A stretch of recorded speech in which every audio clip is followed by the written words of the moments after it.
right, Shalom Saints. I believe that we are all well in this beautiful day. I believe the 5th of May 2026. We thank God for this wonderful day once again.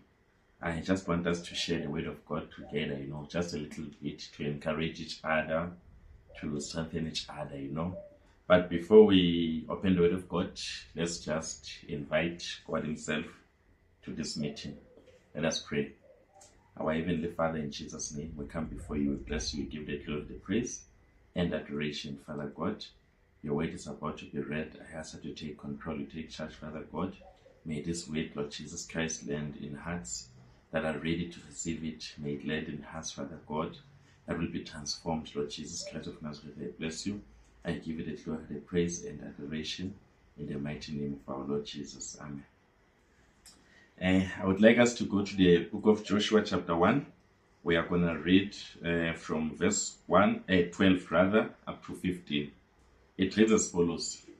And to the Reubenites and to the Gadites and to half the tribe of Manasseh spake Joshua, saying, Remember the word which Moses the servant of the Lord commanded you, saying, The Lord your God hath given you rest, and hath given you this land.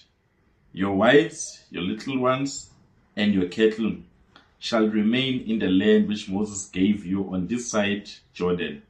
But ye shall pass before your brethren armed, all the mighty men of valor, and help them, until the Lord hath given your brethren rest, as he hath given you, and they also have possessed the land which the Lord your God giveth them.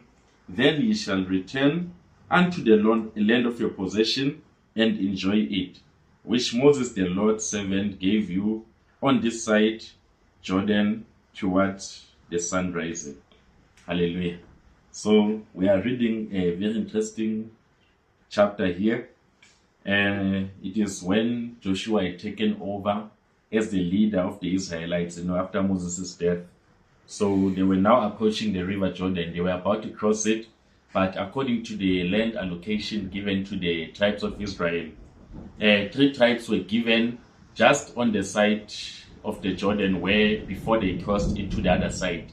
So those tribes were the tribes of Reuben, the tribe of Gad, and the half of the tribe of Manasseh.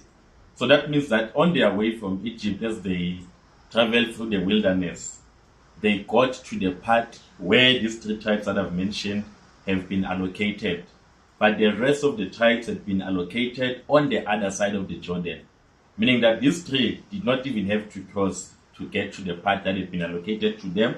However, others still had to cross. So Joshua says something interesting here, He says that even though they have reached their land, their part that God had given them, according to the word that He gave to Moses, He instructs them that instead of just sojourning in that land and start enjoying themselves, they should also move on with the rest of the tribes to do what? To help them possess the lands that are still on the other side of the Jordan. So they only allowed the women, the children, and the cattle, and their possessions to stay behind. But the men of valor, the men of war, had to move on with the rest of the tribes, cross the river Jordan into the other side and assist their brethren until everyone is settled, because there were still many lands to be possessed, there were still many lands to be taken, there were still many wars to be fought. So in order for that to happen, even those 3 tribes, the Reubenites, the Gadites, and half of the tribe of Manasseh, they had to be there to assist their brethren, And this, I think, Joshua did to enforce or encourage brotherhood, that you cannot relax and enjoy whilst your brother is still not settled elsewhere. That's where the term I am my brother's keeper comes from. It's being emphasized here, it's being encouraged, because if Joshua had said, what, it's fine, you can just stay here, then they wouldn't care what happens to the other tribes. But because they are one, they are united, in order for them to truly settle, everyone must be settled. And that is when they can truly say that indeed they have achieved the work that the Lord had given them. So I like what Joshua did here. And it's also teaching us as Christians today, that we should be our brother's keepers. We should help those that need help. We shouldn't just relax just because we have already achieved certain things. It doesn't mean that we shouldn't stretch out our hands to assist others. We must always be willing to stretch forth our hand to pull up our brothers who are still in the dungeon.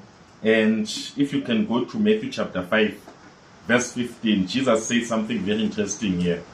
We are the children of the light. We have seen the light. We walk in the light. But this light must not only illuminate our lives. This light must also be seen by others. In Matthew chapter 5, verse 15, Jesus says, "Neither do men light a candle and put it under a bushel, but on a candlestick, and it giveth light unto all that are in the house." Just because we've received this good news of salvation, it doesn't mean that we should keep it to ourselves. It doesn't mean that we should just hide this truth, this light that we have received. We should put it out there for everyone else to see. By so doing, we are being our brother's keepers, By so doing, we are helping others to see the light. Just because we have obtained this salvation, we have obtained this mercy, it doesn't mean others don't matter. They do matter. And they wouldn't know that there is a God who saves unless we go out and fight for them until they receive this salvation, unless we pray for them. Sometimes we should stop this thing of only focusing on ourselves. Sometimes we should just give ourselves to the Lord to pray, just to pray for other people, until they see the light, until they see this God who can save. That is when we can truly say, then that is when our hearts can be fulfilled, But we cannot just relax with this truth whilst others are still in darkness. The same way Joshua didn't allow the Reubenites, the Gadites, and the half-tribe of Manasseh to relax on their part before they could cross, whilst others are still not settled. Even us as Christians today, let us spread the good news to the world. Let us tell them of this wonderful thing that has happened in our lives, When the Samaritan woman realized the magnitude of what had happened on that day when Jesus asked her for a drink, and then he told her everything about her, she went out and shouted and told everyone about this good thing that had happened to her. So even us, let us not just relax and say, because it has happened to us, then it's fine. It must also happen to others, Others must see what we have seen. Others must feel what we have felt, This Holy Spirit, He is so wonderful. And then lastly, there's this scripture where Jesus says to Peter, when you have repented, you will go and strengthen your brethren. Now that we have repented, now that we have seen the light, let us strengthen those who are still in darkness, Let us give strength to those who are still struggling, those who are still in the dungeon, those who are on their way to hell.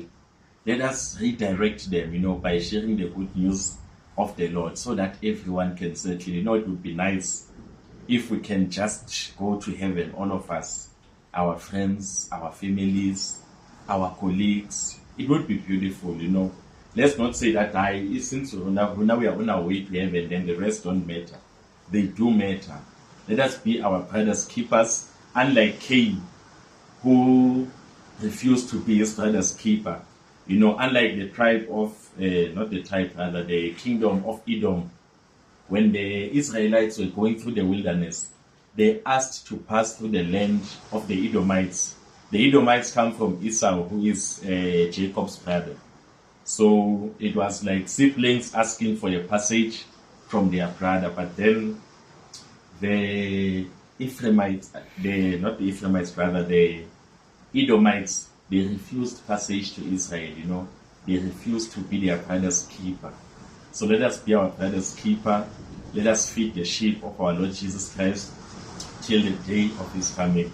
May the Lord bless each and every one of you. I hope and believe that this message has found you well. God bless you. Amen.